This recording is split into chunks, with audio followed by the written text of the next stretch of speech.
অনেকদিন পর ভিডিও দিচ্ছি। প্রথমে বলো কেমন আছো সবাই। বিকেলবেলা একটু বেরিয়েছিলাম আর বন্ধুর জন্য অপেক্ষা করতে করতে এই পেয়ারা মাখাটা খাচ্ছিলাম, কারণ ওর আসতে দেরি হচ্ছিল বলে। তারপরে আমরা চলে গেলাম টিবুস হিমালয়ান ক্যাফেতে, যার ভিডিও এর আগেও আমি আমার চ্যানেলে আপলোড করেছি। তোমরা যারা দেখেছো তারা নিশ্চয়ই জানবে, আর যারা দেখোনি তারা একবার গিয়ে দেখে আসতে পারো। তো আমরা অর্ডার করেছিলাম তন্দুরি মোমো, যেটা খেতে অ্যাজ ইউজুয়াল অসাধারণ ছিল। আমার রিয়াকশন দেখেই তোমরা বুঝে নিতে পারবে। আর রিফ্রেশমেন্টের জন্য অর্ডার করেছিলাম ব্লু লাগুন। দেন আমরা অর্ডার করেছিলাম চিকেন কবিরাজি।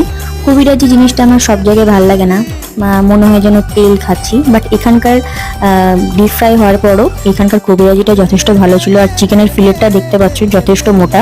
ফিশ কবিরাজিটাও এখানকার যথেষ্ট ভালো। তোমরা গেলে পরে অবশ্যই মোমো এবং কবিরাজিটা যদি চাও তো ট্রাই করতে পারো। দেন আমরা চলে গিয়েছিলাম স্টেশনে, ওখানে গিয়ে পরে ঠান্ডা ঠান্ডা একটু লস্যি খেলাম। ব্যাস আজকের মতো এতটাই।